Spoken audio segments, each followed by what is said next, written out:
सभी को मेरा प्रेम भरा नमस्कार।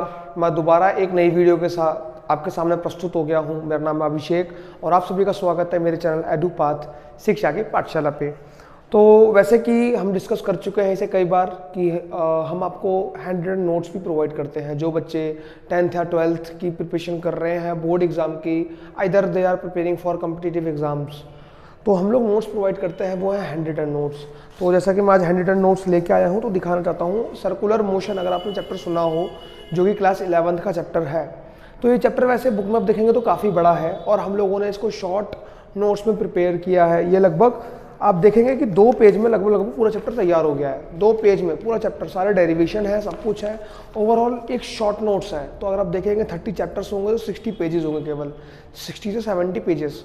60-70 पेजेस में 30 चैप्टर कंप्लीटेड हैं आपके इसमें।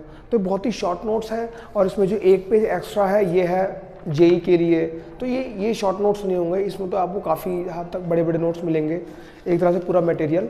तो ओवरऑल जो हमारे एडुपाथ है आपको नोट्स प्रोवाइड करता है वो इस तरह के नोट्स होंगे कि आप बोर्ड के एग्ज़ाम के लिए भी पढ़ सकते हैं। उसमें न्यूमेरिकल्स भी होंगे, न्यूमेरिकल्स की एक अलग बुकलेट बनाई जाएगी और इसके बाद जो कॉम्पिटिटिव एग्जाम के प्रिपरेशन कर रहे हैं तो उसका एक अलग मटेरियल रहेगा। तो ये जो हमारे शॉर्ट नोट्स हैं वो हम करते हैं, ठीक है। तो अभी तक हम लोग लास्ट टाइम हम लोगों ने कहाँ तक पढ़ लिया था?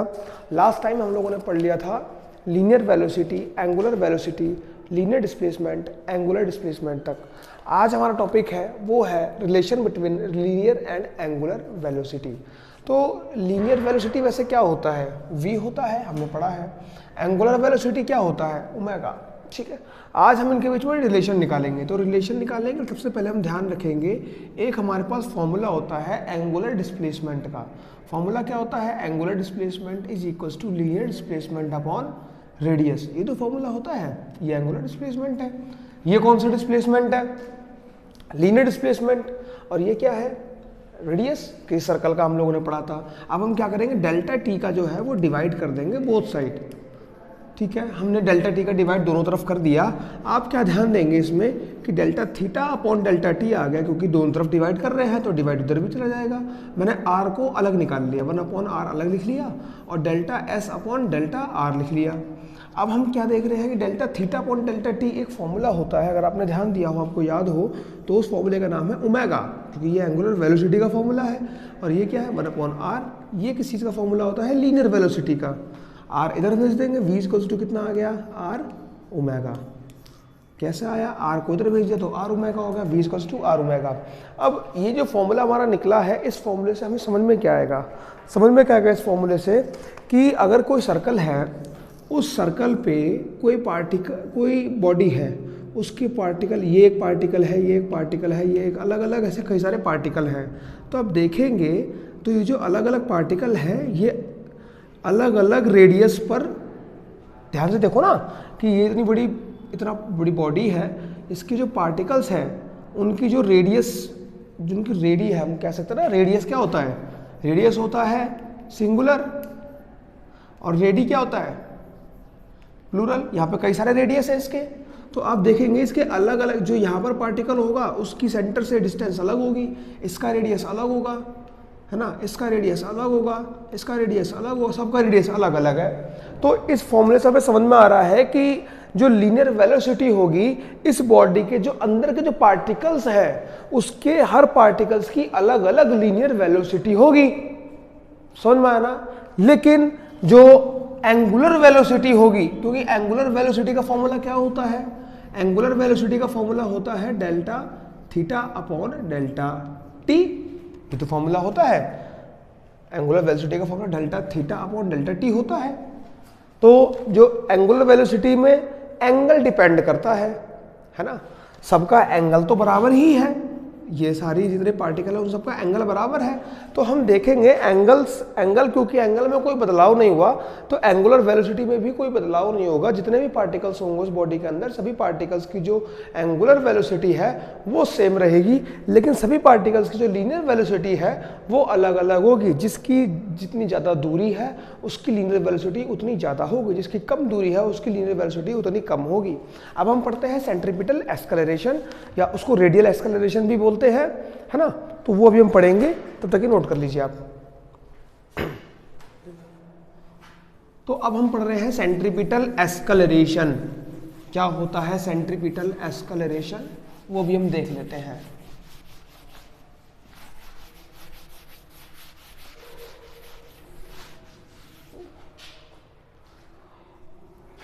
क्या है सेंट्रीपिटल एस्कलरेशन? इसका दूसरा नाम अभी क्या बताया मैंने, रेडियल एस्कलरेशन। ठीक है, सेंट्रीपिटल एस्कलरेशन लगता कैसे है, क्या होता है सेंट्रीपिटल एस्कलरेशन, वो पहले बताता हूँ। अभी जब एक दिन पप्पू जा रहा है बाइक लेके अपनी, एक रोड पे गया पप्पू बाइक लेके, और जब से बाइक लेके गया, देखा होगा आपने पप्पू को जाते हुए कभी। पप्पू कौन सा वाला पप्पू की बात कर रहा हूँ, वो वाला पप्पू है। बाइक लेके जब जा रहा है और जैसे ही एक रोड आया, है ना, ये सीधे जा रहा है और जैसे ही एक रोड आया, ये अंदर की तरफ झुक गया, पप्पू एक तरफ झुक गया। ठीक है, तो जब पप्पू एक तरफ झुकता है तो आपको पता लगना चाहिए, जब भी कोई आदमी किसी भी सर्कुलर पाथ पर मूव करता है और स्पीड में होता है तो वो एक तरफ झुक जाता है। झुक जाता है, क्यों झुक जाता है? एक सेंटर की तरफ एक फोर्स काम करता है, सर्कुलर पाथ पर काम करता है ये चीज़, उस फोर्स को हम बोलते हैं सेंट्रीपिटल फोर्स, जो A=v²/r के बराबर होता है। तो ये होता है सेंट्रीपिटल फोर्स। जब कभी भी कोई व्यक्ति या कोई कुछ भी ऐसी चीज़ सर्कुलर पाथ पर मोशन करती है तो सेंटर की तरफ एक फोर्स लगता है, उसको बोलता है सेंट्रीपिटल फोर्स। अब ये फोर्स ये अंदर की तरफ लगता है तो चीज़ें गोल पाथ में इसी की वजह से आती हैं। जैसे अब मैंने कभी एक स्टार्टिंग की वीडियो में बताया था, जब मैंने सर्कुलर पाथ की वीडियो बनाई थी, कि कोई यहाँ पर जब भी कोई भी पार्टिकल मूव करता है तो वो आगे जाने की कोशिश करता है, लेकिन एक फोर्स अंदर की तरफ एक्ट होता है, उसकी जो वेलोसिटी है टेंजेंटल वेलोसिटी वो आगे की तरफ है, लेकिन फोर्स अंदर की तरफ मूव कर रहा है। अब आप ही बताओ भैया, अगर मैं इधर की तरफ धक्का लगा रहा हूं और एक व्यक्ति इधर की तरफ धक्का लगा रहा है, मैंने इधर की तरफ लगाया, उसने इधर की तरफ लगाया, तो ना तो गाड़ी आगे बढ़ेगी ना गाड़ी इधर बढ़ेगी, गाड़ी टेढ़ी की तरफ इधर तरफ जाएगी, एक रिजल्टेंट फोर्स इधर क्रिएट हो जाएगा। तो भैया इसने लगाया इधर की तरफ फोर्स, इसने लगा इधर की तरफ फोर्स, तो रिजल्टेंट फोर्स किधर की तरफ लगा, इधर की तरफ, तो ये सर्कुलर पाथ में आ जाती है।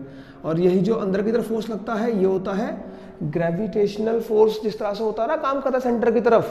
अरे भैया अर्थ और सन के बारे में तो सुना होगा ना, कि अपना जो पृथ्वी है वो सूरज के चारों ओर चक्कर लगा रही है, तो जो सूरज है वो अर्थ को अपनी तरफ क्यों खींच रहा है? एक ग्रेविटेशनल फोर्स की तरह, ग्रेविटेशनल फोर्स की वजह से खींच रहा है। लेकिन हमारी अर्थ कौन से पाथ पर है? सर्कुलर पाथ पर है, तो वो ग्रेविटेशनल फोर्स सेंट्रीपिटल फोर्स की तरह काम कर रहा है। तो जब कोई कुछ भी चीज़ एक वेलोसिटी के साथ मूव करती है किसी भी सर्कुलर पाथ पे, क्योंकि उस बॉडी की वेलोसिटी डायरेक्शन क्योंकि चेंज होता रहता है, तो वेलोसिटी भी चेंज होती रहती है, इसलिए एस्कलेरेशन भी आएगा। तो जो एस्कलेरेशन अंदर की तरफ काम कर रहा होगा उसको बोलेंगे A=v²/r। अब भैया दादा ये फॉर्मूला कैसे आया? अब हम फॉर्मूले की बात करेंगे, तो फॉर्मूला किस तरह से आया वो हम देख लेते हैं। एक सर्कल बना लो फॉर्मूले के लिए, ठीक है। ये कोई बॉडी है जो यहाँ पर पॉइंट पे थी, इस पॉइंट को A मान लिया, एक सेंटर मान लिया, सेंटर को हम O मान लेते हैं ज़्यादातर, और ये बॉडी आगे तक चली गई यहाँ तक, ठीक। इस पॉइंट को B मान लिया, यहाँ से ऐसे एक बना लो, ये इतना इसने कितना डिस्प्लेसमेंट कवर किया, डेल्टा थीटा, ठीक है। ये जो इसने डिस्टेंस कवर करी, इस डिस्टेंस को मैंने नाम दे दिया डेल्टा S, जो रेडियस है उसको r नाम दे दिया। ये मैंने कुछ चीज़ें कर ली। अब इसकी जो इधर की तरफ वेलोसिटी थी वो v1 थी, मैं इसको इधर ऐसे लिख लेता हूँ, ये v1 वेलोसिटी थी। यहाँ पर पार्टिकल की टेंजेंटल वेलोसिटी कितनी है? v2 थी। तो इन दोनों को मैं इधर बना लेता हूँ ढंग से, इस तरह से डिज़ाइन कर लिया हमने डेल्टा थीटा। एक पार्टिकल की वेलोसिटी कितनी थी? v2, एक पार्टिकल की वेलोसिटी थी v1, एक रिजल्टेंट वेलोसिटी हम निकाल लें तो डेल्टा v2 माइनस v1 इस तरह से आ गई। इसको मैंने पॉइंट, ये मेरा O था, पॉइंट O मत मानो इसको, पॉइंट O मान चुके हैं हम, तो इसको मैं P मान लेता हूँ, इसको Q मान लिया, इसको R मान लिया, ऐसे 3 पॉइंट मान लिए। अब हम देखेंगे क्या कि क्योंकि दोनों के जो एंगल हैं वो बराबर है, दोनों ट्राइंगल्स के लगभग एंगल बराबर हैं, ठीक है। तो मैं क्या करूँगा, इसकी जो एक साइड है जो आर्क है, आर्क अपॉन रेडियस, मतलब मैं आर क्या है हमारा AB upon AO, is equals to, क्योंकि हमने पढ़ा है ना बचपन में कि दो ट्राइंगल के एंगल बराबर होते तो उनकी दो साइड भी इक्वल होती हैं, लगभग लगभग ऐसे करते हैं हम। तो ये हमारा क्या है, डेल्टा वी अपॉन ये क्या है, V1 आना क्या चाहिए यहाँ पर, डेल्टा वी एक साइड है, एक साइड क्या है V1 या V2 कुछ भी ले लो। आप ध्यान रखेंगे कि V1 और या V2 इन दोनों का जो मैग्नीट्यूड होगा है ना, वो क्या निकलेगा, V निकलेगा। तो मैं इसको V1 ना मान के इसका V निकाल दूंगा मैग्नीट्यूड, क्योंकि मैग्नीट्यूड से हम काम करेंगे। अब आप क्या ध्यान देंगे, डेल्टा ए बी की वैल्यू कितनी है, डेल्टा एस, और ए ओ की वैल्यू कितनी है, R इज इक्वल्स टू ये कितनी है, डेल्टा V अपॉन V। अब मैं क्या करूँगा, डेल्टा टी का डिवाइड कर दूंगा बोथ साइड। मैंने डेल्टा टी का डिवाइड कर दिया बोथ साइड, ठीक है। तो यहाँ पे क्या हो जाएगा, डेल्टा एस अपॉन R अलग है into delta T is equals to delta V upon V ऐसा ही है, यहाँ पर क्या आ गया, डेल्टा टी, क्योंकि मैंने इनका डिवाइड कर दिया। अब यहाँ पर हम क्या करेंगे, ध्यान देंगे हम, अब हमारा क्या है, इस V को मैं इधर भेज देता हूँ, जो V को है मैंने एक तरफ भेज दिया, तो V अपॉन R हो गया into delta S upon delta T, और इज इक्वल्स टू क्या बचा, delta V upon delta T. आपको पता है delta S upon delta T की वैल्यू कितनी होती है, डेल्टा, वैसे हमें लिमिट लगानी है हमें यहाँ पे, तो मैं लिमिट का उधर लिख देता हूँ, इधर स्पेस नहीं बची है तो उधर लिख देता हूँ मैं, या इसको मिटा देता हूँ, एक मिनट मैं इसको कर दिया। मेरा बचा क्या था यहाँ पर, V upon R into delta S upon delta T is equals to delta V upon delta T. आप क्या ध्यान देंगे यहाँ पर, अगर मैं बहुत ही कम टाइम के लिए, मतलब इंस्टेंटेनियस टाइम के लिए निकालूं, डेल्टा टी है वो टेंड्स टू 0 है, तो मैंने लिमिट लगा दी, लिमिट लगाते ही इनकी जो वैल्यू हो जाएगी वो बदल जाती है। क्या वैल्यू हो जाएगी लिमिट लगाते ही, मैं लिखूंगा नहीं, इसको ऐसा लिख देता हूँ, delta S upon delta T है।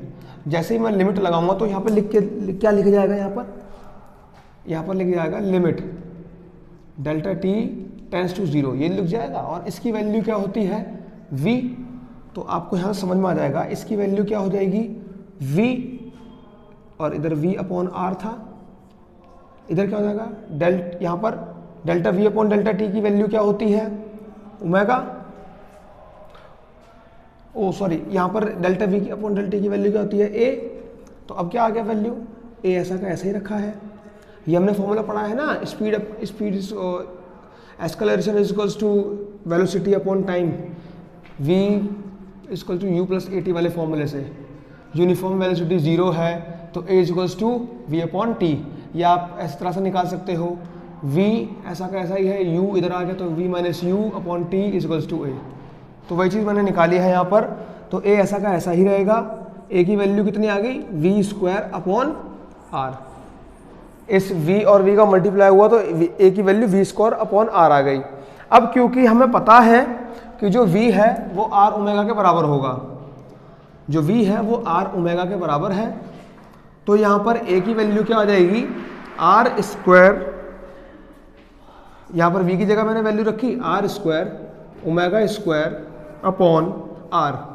R से एक पावर खत्म हो गई तो मेरी वैल्यू क्या आ गई, A equals to R omega square. ये पूरा डेरिवेशन कंप्लीट हो गया। जो इसके मेन फॉर्मूले हैं वो A equals to R omega square है और A equals to omega square V square upon R है। तो इतना नोट कर लीजिए, फिर इसके आगे हम और टॉपिक बढ़ाते हैं।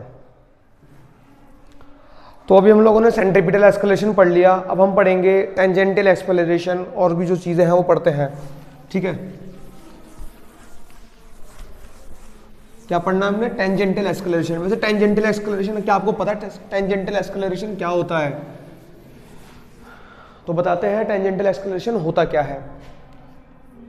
दो चीज़ें हैं जो भी समझ लेते हैं, फिर इसके बाद जो अदर टॉपिक है आपका सेंट्रीफ्यूगल फोर्स, जो अभी तक आपको डाउट में जिस चीज़ में रहे हैं।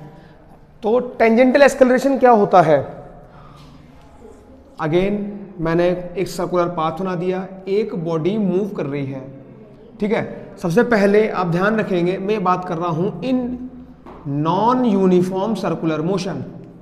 नॉन यूनिफॉर्म सर्कुलर मोशन की बात हो रही है। नॉन यूनिफॉर्म सर्कुलर मोशन मतलब कि नॉन यूनिफॉर्म सर्कुलर मोशन मैंने बताया था स्टार्टिंग में क्या होता है, जब कोई भी पार्टिकल एक यूनिफॉर्म स्पीड में मोशन करे, यूनिफॉर्म वेलोसिटी में मोशन करे, तो उसको क्या बोलते हैं, यूनिफॉर्म सर्कुलर मोशन। और नॉन यूनिफॉर्म उसकी स्पीड चेंज हो रही है, तो इसको स्पीड जब चेंज होगी, किसी चीज़ की स्पीड चेंज होगी, ठीक है, तो ये टेंजेंटियल एस्केलरेशन भी आएगा। भैया स्पीड में जब बदलाव होता है तभी तो एस्केलरेशन एग्जिस्टेंस में आता है। और जब उसकी स्पीड में बदलाव होगा तो सामने की तरफ एक टेंजेंटियल एस्केलरेशन क्रिएट होगा, और सेंटर की तरफ, इसको मैं ऐसा बना लेता हूँ, सेंटर की तरफ एक एस्केलरेशन क्रिएट होगा, उसको क्या बोलते हैं, सेंट्रीपिटल एस्केलरेशन, या उसको ए से भी रिप्रेजेंट करते हैं। तो दो टाइप के अलग अलग एस्केलरेशन क्रिएट होंगे। तो अगर मैं मैग्नीट्यूड निकालूं तो सेंट्रीपिटल एस्केलरेशन का जो मैग्नीट्यूड होता है वो क्या होता है, delta we upon delta T. और जो सेंट्रीपिटल एस्केलरेशन है इसका फॉर्मूला क्या होता है, अगर आपने ध्यान दिया हो तो वी स्क्वायर अपॉन आर, अभी बताया था मैंने। और जब हम इन दोनों का मैग्नीट्यूड निकालेंगे, मैग्नीट्यूड मैंने निकाल दिया, a square is equals to a square r plus a square t. वो मैं आर ना मानते हुए मैंने इसको सी माना था, सी मान लेता हूँ। सेंट्रीपिटल एस्केलरेशन को कुछ भी मान सकते हैं, क्योंकि सेंट्रीपिटल एस्केलरेशन बताया था ना मैंने, और रेडियल एस्केलरेशन भी होता है, तो आप मान सकते हैं सी, वो तो मैंने अपने मन से मान लिया, वैसे ए लिखा होता है, ये मैंने अपने मन से ए सी मान लिया आपने, ठीक है। तो इसका जब मैं निकालूंगा मैग्नीट्यूड, ए को ऐसे ही रखा अंडर रूट में, ए स्क्वायर सी मतलब वी स्क्वायर अपॉन आर का square plus delta we upon delta T. यह आपका सेंट्रीपिटल एस्केलरेशन भी इसमें लिखा हुआ है और टेंजेंटल एस्केलरेशन भी लिखा हुआ है, और ओवरऑल जो रिजल्टेंट एस्केलरेशन आएगा in non uniform circular motion, उसका मैग्नीट्यूड का ये फॉर्मूला है। तो ये अपना हो गया टेंजेंटल एस्केलरेशन, ठीक है। और टेंजेंटल एस्केलरेशन और सेंट्रीपिटल एस्केलरेशन मिला के एक ओवरऑल मैग्नीट्यूड बनाता है, तो मैग्नीट्यूड हमने डिस्कस कर लिया। अब अगर मैं बात करूं, एक टॉपिक है मेरा, वो टॉपिक है सेंट्रीपिटल फोर्स। अच्छा, हम लोगों ने सेंट्रीपिटल अभी तक डिस्कस क्या किया, एस्केलेशन डिस्कस किया है साहब, फोर्स नहीं डिस्कस किया, ठीक है। हमने डिस्कस किया था ना, क्या डिस्कस किया था, सेंट्रीपिटल एस्केलरेशन डिस्कस किया था। लेकिन अभी हमारा, अगर मैं बोलूं सेंट्रीपिटल फोर्स क्या होता है साहब, तो फोर्स क्या होगा, फोर्स का फॉर्मूला क्या होता है, वही चीज कि बॉडी के एक अंदर की तरफ एक वी स्क्वायर अपॉन आर से एक एस्केलरेशन क्रिएट होगा, ये हम लोगों ने पढ़ा था, है ना। जब वो बॉडी डिस्प्लेस हो जाएगी, जैसे बॉडी यहाँ पर थी, पी से थी, क्यू पर डिस्प्लेस हो गई, तब एक एक्सेलरेशन क्रिएट हो गया, हमने ये पढ़ा था। आपने पढ़ा है ना, फोर्स का फॉर्मूला क्या होता है, एम इंटू ए, एफ ऐसा का ऐसा ही है, एम ऐसी रखा, ए की वैल्यू क्या है, वी स्क्वायर अपॉन आर, तो एफ की वैल्यू क्या होगी, M V square upon R. ये तो हो गया सेंट्रीपिटल फोर्स का फॉर्मूला। फॉर्मूला तो ऐसे निकालना है ना। सेंट्रीपिटल फोर्स पता ही है कि जब वो बॉडी मूव कर रही है चारों ओर, तब एक एस्केलरेशन होता है, एस्केलरेशन भी अंदर की तरफ होगा, और एक फोर्स भी क्रिएट होगा जो अंदर की तरफ होगा फोर्स, उसको हम बोल सेंट्रीपिटल फोर्स। और जो एस्केलरेशन अंदर की तरफ क्रिएट होगा, एस्केलरेशन कब क्रिएट होता है, जब वेलोसिटी बदलेगी, वेलोसिटी बदल रही है तो एस्केलरेशन जरूर क्रिएट होगा, और एस्केलरेशन क्रिएट हो रहा है तो फोर्स भी क्रिएट होगा। तो सारी चीजें एक दूसरे पर इंटरलिंक्ड है, ठीक है। अब कभी कभी आपने देखा होगा F equals to R omega ऐसे करके फॉर्मूला होता है, तो वो हम देख लेते हैं वो कैसे आया, ठीक है। तो वो फॉर्मूला लगा देते हैं, एफ ऐसा का ऐसा ही है, एम वी स्क्वायर की वैल्यू क्या होती है, V equal to R omega होता है, तो V square equal to R square omega square upon में क्या है आर, आर से एक आर की आर पावर कट गई, तो F is equals to M R omega square. ये ओवरऑल वैल्यू है सेंट्रीपिटल फोर्स की, ठीक है। अब हम डिस्कस करेंगे कि एक कुछ एग्जांपल्स हम डिस्कस कर लें, सेंट्रीपिटल फोर्स के क्या एग्जांपल्स हैं। सेंट्रीपिटल फोर्स के जो एग्जांपल हैं, पहला एग्जांपल अगर आप देखेंगे तो वो है आपकी अर्थ। सबसे बेस्ट एग्जांपल है अर्थ सेंट्रीपिटल फोर्स का, कि जब अर्थ चारों ओर मोशन करती है सन के, उसने चारों तरफ मोशन किया तो एक अंदर की तरफ एक सेंट्रीपिटल फोर्स एक्ट करेगा। सेंट्रीपिटल फोर्स क्या होता है, सेंटर की तरफ एक्ट होने वाला एक फोर्स, उसको बोलते हैं हम सेंट्रीपिटल फोर्स। अब कोई बोलेगा साहब कि अगर हमने तो ये सुना है जब कोई दो अलग अलग मास की जो चीज़ें हैं उनके बीच जो फोर्स एक्ट करता है दो अलग अलग वजन की जो चीज़ें हैं उनके पीछे एक फोर्स एक्ट करता है, उसको ग्रेविटेशनल फोर्स कहते हैं। जब हम गाड़ी को मोड़ रहे हैं तो अंदर की तरफ कुछ मास की कुछ चीज़ रखी हुई है, तो उनके बीच ग्रेविटेशनल फोर्स लगना चाहिए। ये सेंट्रीपिटल फोर्स क्यों लग रहा है साहब? जैसे मान लेते हैं उधर मैं मान लेता हूँ मेरे सामने अगर ये जमीन फ्रिक्शनलेस हो, सपोज ये जमीन फ्रिक्शनलेस है, इसमें कोई फ्रिक्शन नहीं है और मेरे सामने को कुछ वजन की कोई चीज़ रखी हुई है और मेरे अंदर वजन है, तो हम दोनों एक दूसरे की तरफ अट्रैक्ट होंगे। मैंने सर्कुलर नहीं बोला, अट्रैक्ट होंगे। इस अट्रैक्शन को हम बोलते हैं ग्रेविटेशनल फोर्स। हिंदी में होता है ना गुरुत्वाकर्षण। गुरुत्व क्या होता है? वजन। वजन की वजह से जो आकर्षण आता है उसको बोलता है गुरुत्वाकर्षण, गुरुत्वीय बल। ठीक है, तो भैया जब वजन की वजह से जो फोर्स क्रिएट जो उनको अट्रैक्ट होते हैं उस पूरी प्रोसेस को बोलते हैं ग्रेविटेशनल या जो फोर्स लगता है ग्रेविटेशनल फोर्स। अब जो ग्रेविटेशनल फोर्स है सर्कुलर पाथ में एक सेंट्रीपिटल फोर्स की तरह काम करता है, तो वो रूप है, वो उस रूप में फोर्स लग रहा है। तो जो सर्कुलर पाथ में दो मास के बीच में फोर्स लग रहा है उसको बोलेंगे हम सेंट्रीपिटल फोर्स। सेकंड होता है, मैंने एग्जांपल स्टार्टिंग में दिया था कि भैया जो इलेक्ट्रॉन होता है वो चक्कर लगाता है चारों ओर न्यूक्लियस के, न्यूक्लियाई पढ़ा होगा ना आपने, तो उसके चारों ओर चक्कर लगाता है। तो ये भी एक एग्जाम्पल है किसका? अपना सबसे बढ़िया सेंट्रीपिटल फोर्स का एग्जाम्पल है। ठीक है, तो ये दोनों एग्जाम्पल है। अब आगे हम इनके कुछ चीज़ें डिस्कस करेंगे। डिस्कस क्या करेंगे हम? कुछ चीज़ें कि भैया आप साइकिल चला रहे हो, है ना, तो साइकिल जब चलाते हैं तो साइकिल को मोड़ने पर साइकिल बैंड हो जाती है, लेकिन आप क्योंकि साइकिल बैंड करनी पड़ेगी हमें, क्यों बैंड करनी पड़ती है आपको पता है ये चीज़। अगर नहीं बैंड करेंगे तो साइकिल आगे चली जाएगी और चोट लग जाएगी, डायरेक्शन चेंज नहीं होगी। ठीक है, इसी तरह से अगर मैं कार का एग्जांपल लूँ, जो कार है हमारी उसको जब मैं ऐसी रोड पर चलाता हूँ तो ऐसे तो है नहीं कि आप धूम 3 के हीरो हो, आपने स्टीयरिंग मोड़ी और कार के 2 टायर उठ गए और आप मोड़ के चला दिया, ऐसा नहीं होगा साहब। कार पलट जाएगी ना कार, तो कार पलट जाएगी लेकिन साइकिल नहीं पलटेगी। तो उन दोनों के एक अलग अलग कभी फॉर्मूले निकालने को बोल दिए जाए तो हम फॉर्मूले किस तरह से निकालेंगे, हमें वैल्यू किस तरह से पुट अप करनी होती है वो हम डिस्कस करेंगे। यहाँ पर होता है ना कि भैया साइकिल बैंड होती है ना, क्योंकि साइकिल बैंड, क्योंकि कार को बैंड हम भी कर सकते हैं, लेकिन कार को बैंड करने पर हमें चोट लग जाएगी, लेकिन साइकिल को बैंड करने पर चोट नहीं लगेगी। ठीक है, और साइकिल की वेलोसिटी कम होती है, कार की वेलोसिटी बहुत ज़्यादा होती है। अगर कार की वेलोसिटी अगर कम ना हो कार तो घुसी चली गई, पोस्टर फाड़ के हीरो बाहर आ जाएगा, है ना, तो वो सीन हो जाए, क्रिएट हो जाएगा और साइकिल मुड़ जाती है अपनी। तो ऐसा है, तो इन दोनों को भी डिस्कस करते हैं, कुछ डेरिवेशन है। फिर अपना सेंट्रीफ्यूगल फोर्स पढ़ेंगे। सेंट्रीफ्यूगल फोर्स जो आपने, मैं गारंटी ले सकता हूँ आधे से ज़्यादा बच्चों ने अभी तक गलत पढ़ा होगा। सेंट्रीफ्यूगल फोर्स रियल में होता क्या है समझ में नहीं आता सेंट्रीफ्यूगल फोर्स, क्योंकि वो एक इमेजिनरी फोर्स है, अभी तक एग्जिस्टेंस में नहीं है। तो सेंट्रीफ्यूगल फोर्स पढ़ते हैं इसमें, तब तक इसको नोट कर लो आप।